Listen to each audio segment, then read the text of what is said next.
We're gonna do another one, but this one we're gonna give a nice audible. Like, let's make it awkward. All right. I want your neighbor to be like, why is this person so loud?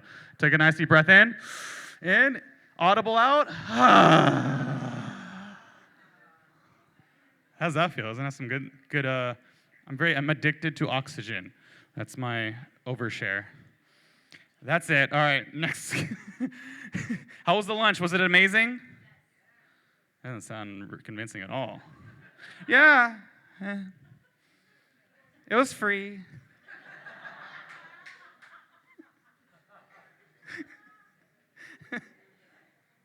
All right. So, time to announce your next speaker. No. Oh, the dinner, you're right. My bad. I got excited.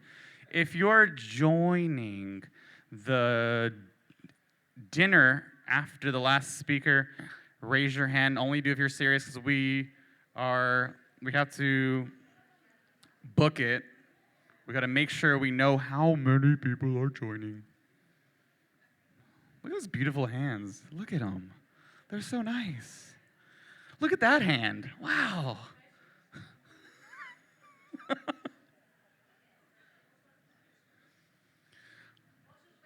Your hands are now being counted. Are we good? Fantastico. Everyone say thank you, Demetrius. We love you, Demetrius. Even though I don't know you, and maybe I do. I don't know. I love you, bro. I love you. I met Demetrius in Vietnam. We became very close there. Yeah, as a story for another time. We're not going to get into it because we got to introduce the next speaker. Because I don't want Marcos to yell at me. Oh, yeah. She'll yell at me. I'll get yelled at all day. I love it. I'm into it. All right. Next speaker. I'm here. We're doing this. We're doing this together. We're on the same team here. Making sure. Yeah, that's me. Perfect. I'm just also nervous to say your name wrong. Vasileios. Beautiful. See that? We can be wrong sometimes. You just check in. It wasn't that hard. All right. Vasileios is Greece's first LinkedIn certified marketing expert. What? The first? That's cool. And among the original 50 worldwide with a background in behavioral economics and growth. He blends data, strategy, and human insight to help brands grow. Founder of the Cool Lion, roar, the first LinkedIn-only agency, he mentors CEOs, marketers, and freelancers globally, offering straight talk, sharp systems, and clean strategies that turn ideas into relentless impact. Let's hear it for Vasileios. Hey. So, I was worried that I am the first one after the lunch, but thank God Jeremy is here and he pumped you up, real nice. Of course, coffees, I hope, are working for you still, though it's the middle of the day. So, without further ado, that's me. My name is Vasileios Mylonas. I know it's tough to read, but I also, I can understand when you call me Bill, so that's fine. I am the founder of the Cool Legion and the Cool Lion. A lot of mentality behind those names. This is my book, From Connections to Conversions, The Art of LinkedIn Marketing. It's available now, so you guys can find it online. As Jeremy said, I am the first LinkedIn certified marketing expert for Greece, amongst the 50 original and the 80 total right now globally. Do not look for me, I am here. This is me delivering a class regarding LinkedIn at the LinkedIn head offices in London. Don't look for me, I am here. And this is the recognition of us being the global influencers of LinkedIn. Again, don't look at me, I am here. So, enough talking about me. Though I love it, it's time to move on. So we are here to discuss about freelancing and how it's not about just optimizing uh, you selling time. It's about creating leverage. You know, this is a good-looking guy. You need to trust him. He's wise. So time runs out, but leverage compounds, and that's exactly what we're going to be discussing today. Leverage is when your effort today keeps working for you tomorrow. And that's exactly what we will be discussing today. Because in order to be a good freelancer, you don't just have to, sell stuff. Big shout out to Alex that before he told us that, if somebody gives you value for $1, you can sell it then. For 10, you can start building on it. And of course, that can make you more successful. And at the end of the day, it can give you some pocket money. But how do you take that to the next level? And that's exactly what I was wondering back in 2019 when I first started freelancing and working from Greece for all over the world. I am one of the lucky few that I just got into my car and drove here for like 10 minutes because I am from here. So in order to discuss that, I was thinking like, what does it mean for me? I am stepping into freelancing and I am just starting to making some side hustle money, not something that I could live off my family or anything. Like I could not grow even more. And that's exactly what came to my mind. I have no leverage. And of course, the first question that you guys are going to ask is leverage against what? So it's leverage against the companies that offer similar services than you. It's leverage against other freelancers. So basically, you need to get them to understand what you do differently and what they need to pay from you. So no leverage means billing hourly. I used to think of like, okay, I am working for like 4 hours, $40, $160, invoice, thank you. But is it actually that what was needed out of me? Repeating the same explanations over and over again to different clients, just saying the same things, like everything was feeling like it was getting into a rut. So basically what that meant is I was leading myself towards a definite burnout. We had some income ceilings, and of course, there were some feast and famine cycles. So sometimes we used to have like huge invoices paid out, other times we didn't. So with leverage, what does this change bring? Having a signature process, charging for value, getting inbound leads, what does that mean? Of course, that the sky is the limit, just like Alex told us. So if freelancing isn't about time, what is it about? Just another wise guy saying, it's about the system, strategies, and stories you build. So basically, I created this little dogma that I like to say, an idiom, trademark, so do not try to copy it, it's in my next book. So this is the freelancer's leverage triangle. We will be discussing processes, pricing, and of course, positioning. Vasileios 3Ps or something, we will see about that.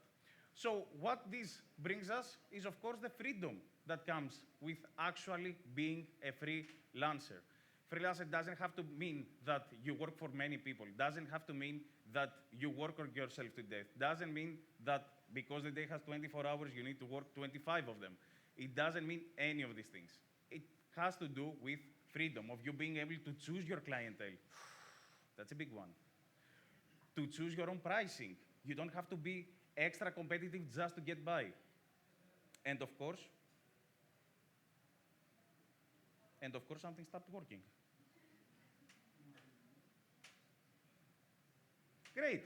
So, first P, processes. Why do you need them? Of course, consistency, improve client experience, increase productivity, reduce stress and burnout. But most importantly, what you're getting out of them. Trust of your clients. That's a big one. People want to trust you. You want to build long-lasting relationships. You want to have clients for more than 1 month. It gets you back your time. You can reinvest that time. You can bring out something that you dreamed of. You can create new classes. You can find new clients. You can do whatever you want. And of course, at the end of the day, money. That's what we are all about here. So, where do I start with the process? Like everybody says, you know what, let's templatize. Yeah, but like where do you start?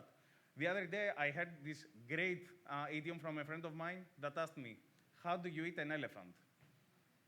Piece by piece. So basically, you need to break it down. And that's what I did for you. I just broke it down to some 4 simple steps. Number one, audit. Take notes of everything you do for like a month. I went a bit overboard, I did it for a quarter. So, pick a place and start. Basically, the beginning is the half of every action. That's what Aristotle told us. I could not make an Athenian reference. So basically, you need to find a place of something that you find yourself continuously doing.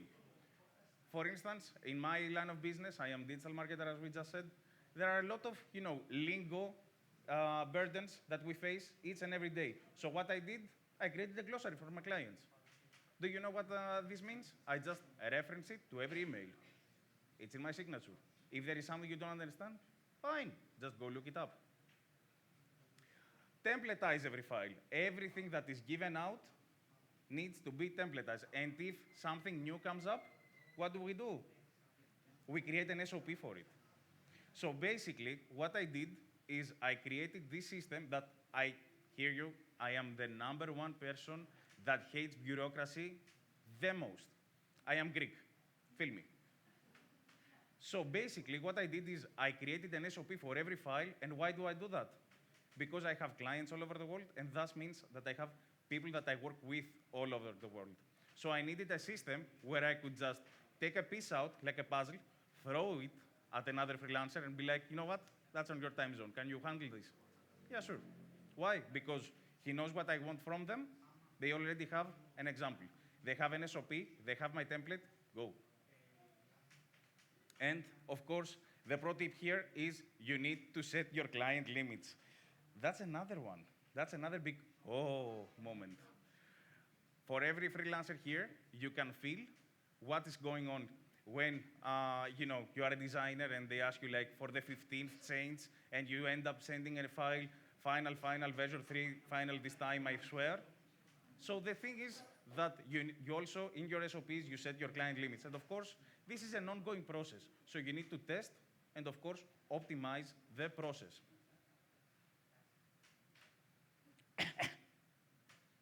Not working. Guys. It's okay. We got you. There you go. Yeah. So, a few examples of the things that you can do. Of course, client follow-ups. That hurts a lot as well. As Alex said before, sending a client and just telling them that you shared something with them, did they follow up? They never replied. So, having a nice process in between, having your emails broken down, and of course, reaching out. Invoicing and invoicing follow-ups. Nice one. Late fee reminders, client onboarding, all those things can, of course, be templatized and SOP'd. So pricing isn't just numbers, it's positioning, psychology, and of course, process. So, second P, pricing. We have 4 models, actually. We have hourly rates. Of course, you can understand that by the name. The per project, the retainers, the value-based, which we discussed, and any combination of the above. So if you have something that can fall in some kind of a category, and of course, something different within the same service that you can break it down into a retainer, of course, go for it. Here is the tip, so I will move away from it. So go for tiered offers. I'm fine. So I promised Marcos that I wouldn't add any math, so I did it in text. So calculating your base hourly fee. Expenses and business survival rate, billable hours, profit margin, and all those, plus the tax percentage, divide by billable hours. Out of this, of course, please take a picture. Nice.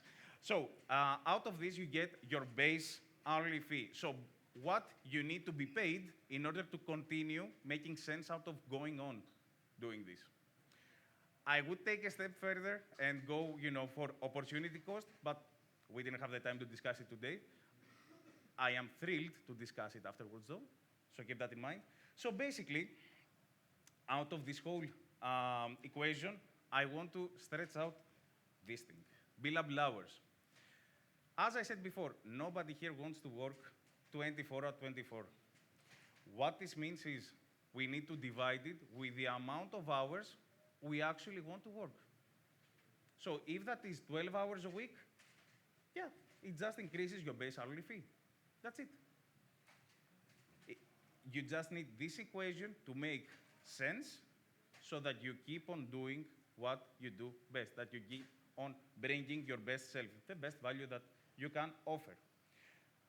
Thirdly, pricing is psychology. These two are my favorite ones. These two I had to put them in because I am behavioral economist. So, how to say it? You know, a very expensive masters, but perception of value, because with increased pricing, you get higher rates. That means that attract better clients, clients that can afford that price range. No cheap client is going to respond to a $7,000 a month offer. So this actually gives you a great filtering option with your pricing, just like that. Then we have the decoy effect, anchoring effect, framing effect. These are very Googleable things, so please take a picture and we can discuss it. We didn't have time today. But pricing is more of a mindset issue than a math problem. You have no idea how many times I have discussed with professionals like you, and they are like, no, I cannot charge $1,000. Who is going to pay that? And I'm like, are they getting 10x value out of you? Yeah. So that guy. That simply. Third P, positioning. Niche value differentiator. Who do you serve? What problem do you solve? And why are you unique? That's exactly what needs to be extra clear when discussing your positioning. So why it matters more than talent? Clients do not buy hours worked, they buy the outcomes and, of course, the trust. I was discussing even with a bunch of you outside, and you were like, you know what? I feel the burden. I feel the weight of making the decision, actually proving something, making an impact and stuff. Yeah, but that's what I do. That's what I do for you. That's what I bring to the table. I take your money and I give you back a person you can trust, a person that you can say what you need out of, and a person that actually needs to bring it out to you. So basically, what they are paying me is for the outcome and, of course, having someone to trust all those issues. Thus, without positioning, you are just a commodity to them. It's the really known joke between us, like, what is the first expense that you cut when you have money problems? Marketing. So positioning means you need to be seen as the specialist that you actually are. And that means get paid what you should. You see, bigger font? Yeah. So basically, positioning comes down to just one sentence. Maybe a good prompt for Alex next time. I help somebody achieve something through how. That's just the one sentence that you guys need to reply. Have just a clear sentence out of you. A small example. I help B2B companies generate measurable growth by combining performance marketing, SEO, and LinkedIn strategies. That's me. So, the three pillars of having a strong positioning. Number one, clarity. If somebody just sees you and they do not get what you do for them in the first 3 seconds, you lost a client. You just made a friend, but you lost a client.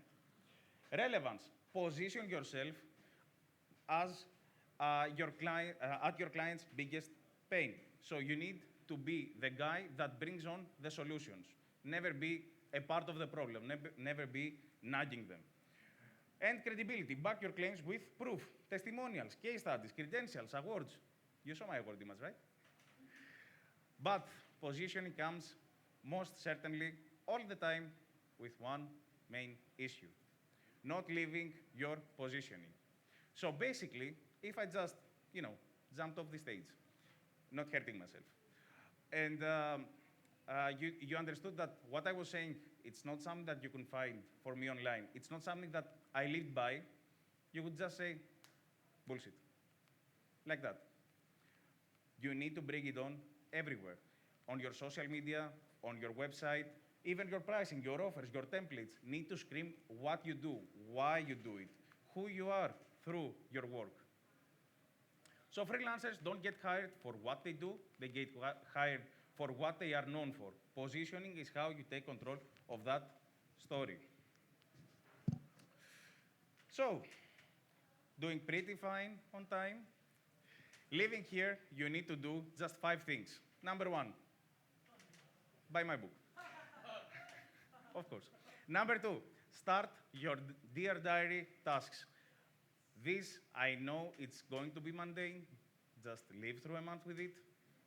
Create your diary, write what you do each and every day. For your clients, I mean, okay, like, I'm not that kind of person. Calculate your fee. Please do the math. I know it's boring. Find your pricing model. This is a bit cooler than the rest too, but still kind of mundane. And figure out your positioning. Now, that's a toughie. I discussed outside with a few professionals, and they were like, LinkedIn is a tough nut to crack. And I'm like, no, it's not. I guess Marcos is also going to say the same thing. Because Facebook, for instance, is what we have grown accustomed to. We are in that generation after all. But basically, Facebook set the stage, and it was like, you know what, give me just a name, and your profile is ready. LinkedIn is not like that. It actually asks a few things from you. It asks you to understand what kind of a professional do you want to be. You're not building a profile on LinkedIn. You're building a landing page, something that has your name on, what you bring to your client, and of course, what kind of value you want to disperse to the community. So basically, that's why LinkedIn is thought to be more difficult, because it asks stuff from you. It asks you to understand who you are and what you want to bring. So basically, figuring out your positioning is me asking you, you know what, do this. It's for your own good. You guys are going to hate me too, but it's just for you. So, opportunities should chase you, not the other way around. Summing up, we have a really nice triangle. Positioning, pricing, and of course, all those things needs to be given out through your day-to-day. And this triangle, of course, can lead you to success, creating your inbound style and following up on me as well. So, this QR gets you to my LinkedIn. Yes. Of course, if anybody just sends me a text, I can send you the presentation. But wait, there is more. If you add me and you send me a message, you are going to receive a free ebook for authority engagement and leads for LinkedIn. But wait, there is more too. Snap a really good photo. Post something good on LinkedIn, tag me, of course, and you will receive another 2. So 3 books, going crazy here.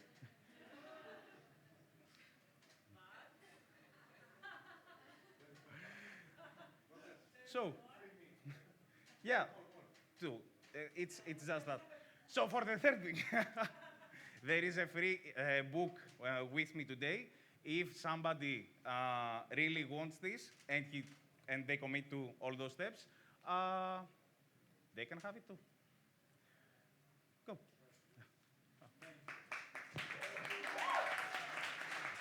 Oh, you know what? Sorry, guys, I forgot. We have the questions, but because my mother is not going to believe me, I actually did this. I love this. Hey! Everyone say Athens. Oh my gosh. Yay. So, questions, everybody. You are first, yeah. So I went to send you a message on LinkedIn, and what I have here is my message that I sent to you last year that you never responded to when you offered this last year. Wow. That's very true. Cruel and unusual. Yeah. So, I am that cruel guy. so if I send you the message again now, we will You get will be it this receiving year. the books. So, Thank you.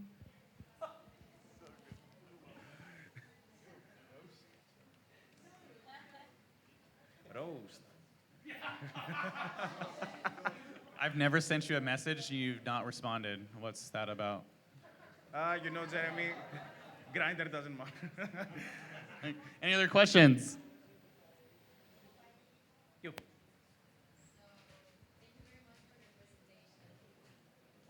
Mike's You're very coming. welcome. It was very inspiring. I would like to ask you, Vasileios, how do you count the risk in the profit margin? Like how how do you calculate the risk in all of this? How can you put a That's price? really nice question. So basically, that is one variable that actually jumps from business to business. But most of the times, my rule of thumb, let's say, it's actually mostly what it takes for you to not be there. So the risks for me, it would be what I would have to pay if all this fails. So, for Greeks, for Oh. example, you have EFKA, you have those things that you pay the public. Okay, so those amounts, if summed up, kind of make the risk right now, so that Okay. I do not have to, go to jail because I try to freelance. So potential penalties or tax Yeah, evasion. all those stuff things. like that. Okay. Thanks. Yeah. At first, I'd like to thank you. Very big value of the presentation. Very good. So, if we have a minute, you said that we would talk about the opportunity cost for another time. But Yeah. if we have some time and you can talk about the opportunity cost, Great. Jeremy was going to take that pass. So the opportunity cost basically means If it's 2 minutes and I- no other questions, then yes. Okay. I will try to make it in one so that we have time for another question. So, opportunity cost. It's the amount that I need to get paid so that I do not do something else. So, in order for me, for instance, to charge Jeremy for my services, what does that mean? It means that he needs to pay me so that I do not give his hours to another client. So he needs to, in a sense, pay me for parking my hours towards his project. That's kind of the opportunity cost that I do not swindle to something different.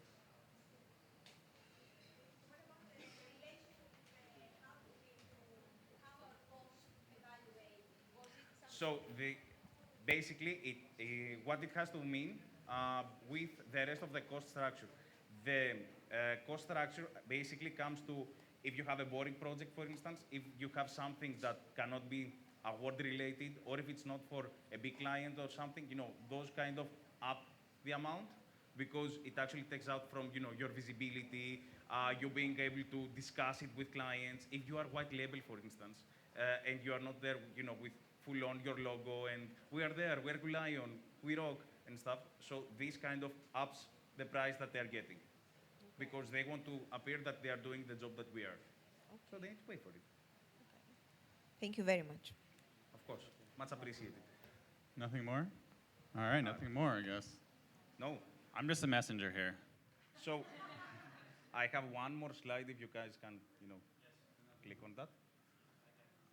I sent you a connection request, by the way. My man. So He yeah. responds in 2 years. Thank you guys. You've Thank been you. great. Let's hear it. PS Love, come to me. So, let's chat at the break. So, yeah, thank you a ton. Jeremy, see you. Let's hear it again. Good job. I'm going to spend some time while you switch mics for the new speaker. Yeah.